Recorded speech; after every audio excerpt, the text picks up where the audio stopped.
Hello, how are you all doing today? Today I have a topic that's really deep, probably, and I want to talk about fear. The fear, the way I perceive it, fear, the way I've learned about it, the way I've read, and the way I feel it. How do I transform fear more than avoid it, and why? Fear to me, it's something that it's very valuable in the right situations, because when you're afraid, you're capable of doing more things than when you're in a normal state of mind.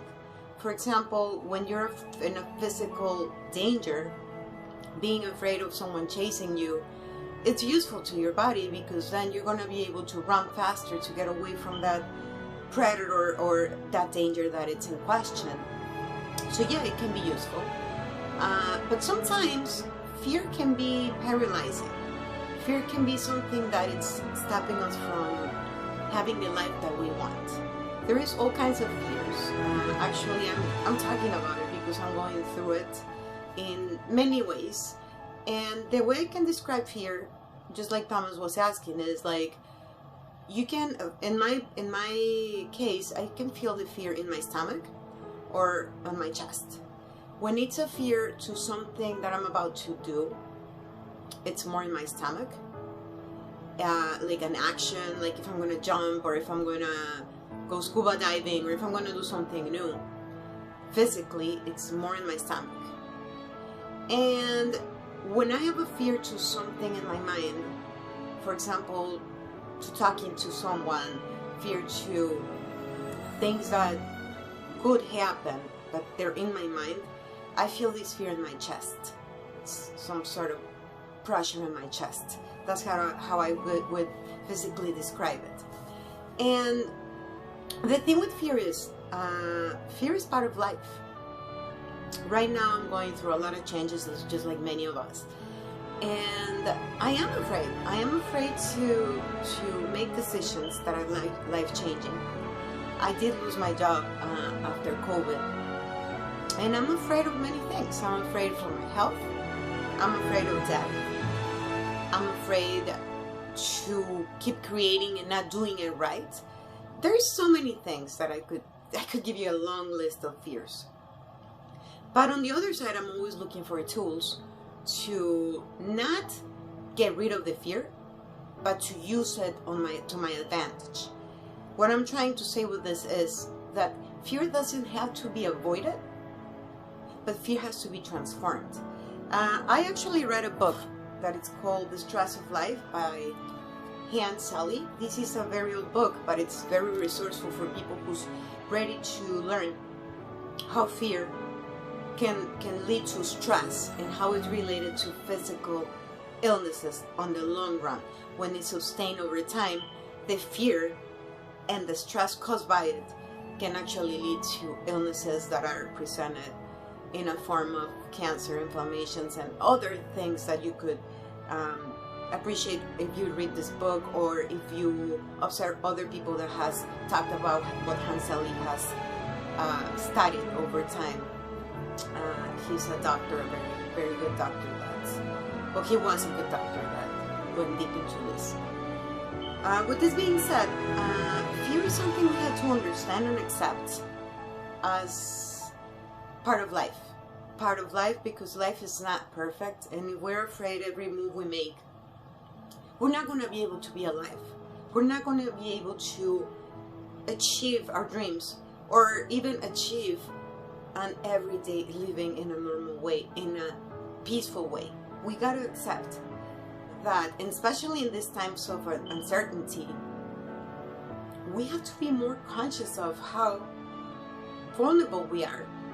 But in that sense, yes, we're vulnerable, but that's part of who we are, and that's part of being alive.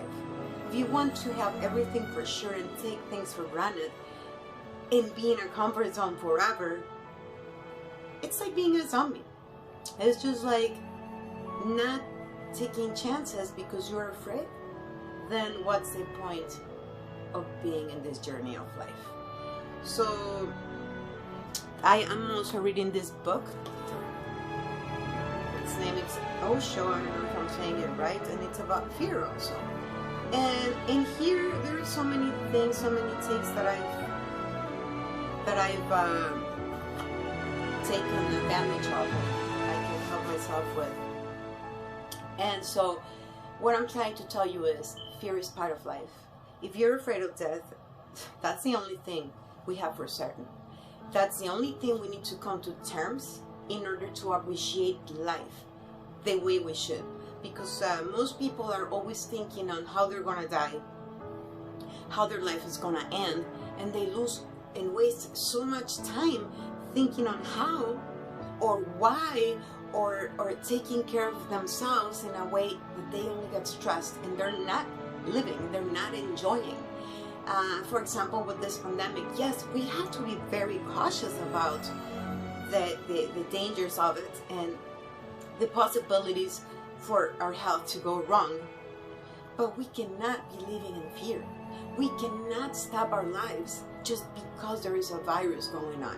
With this, I'm not saying do not wear a mask. Yes, wear a mask. Yes, do social distance.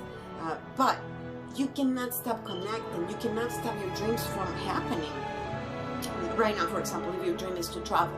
My dream is to travel. My dream is to travel around the world and meet different people and cultures.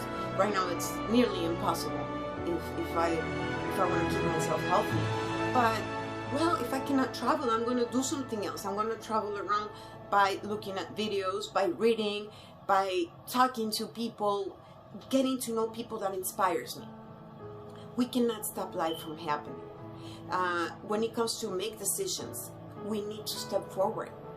All I'm going to say is we have to be alive. We have to perceive life as what it is. It's just a step. It's a short term. It's a short time in this universe, and we don't know what's next. I don't know what religion you are or what religion you follow, and I'm not going to get into religion.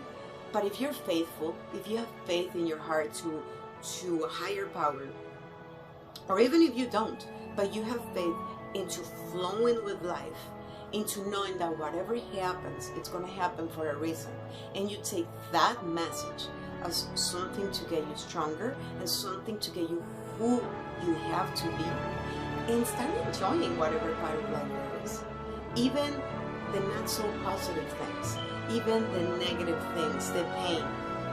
Pain is part of life. You cannot be happy all the time. So but anyway, fear, happiness, sadness, all kinds of feelings are part of life. We need to accept them, and we need to feel them and embrace them so we can actually enjoy life. I know that I'm not delivering a message very clearly because there is so many things that I would like to say, and just like I've already said before, it's hard for me to structure my ideas sometimes. I can tell you a story about fear. For example, when I didn't know how to drive, I was really afraid to drive, right? I didn't know. When I came to the US, I was working and I was told that if I didn't come on time, I'd be fired. So what I did is I bought a car without ever driving in my life. And I bought it. And I started driving. Of course, it was an automatic car, but I was afraid, extremely afraid. And the only way to face that fear was by buying the car and driving it. For example, another thing is when I applied for jobs here and even in Mexico, I didn't know what I was doing. I was asked here if I spoke English, and I didn't. I knew some grammar and I knew how to read it, but I didn't know how to speak it. And the funny thing is that, yes, I said, do you speak English? Yes, I do. But I did not really. I could barely understand when people spoke fast. And the funny thing is that I got a job answering phones for a restaurant. You know what I did? I didn't quit. I stayed there. And as much as I could understand, I tried. It was a restaurant, I would take the order as much as I could. And if I needed help, I would ask for help to the next person, to the person next to me. I wasn't afraid. I mean, I was afraid, but I I transformed that fear into validity, into courage, because I wanted to learn. So like this, I can give you many instances, and all I want to say with this is, fear, it's part of life. Whatever you're afraid of, embrace it and transform it. Do not deny it, because then it's going to go deeper into your soul, and it's going to be harder to deal with it, and it's going to cause you problems. Please, just try to transform that fear into something to be creative, to be who you want to be. And don't be afraid to be afraid. It's part of life. Thank you for listening. I hope you're all doing well. And kisses to you all.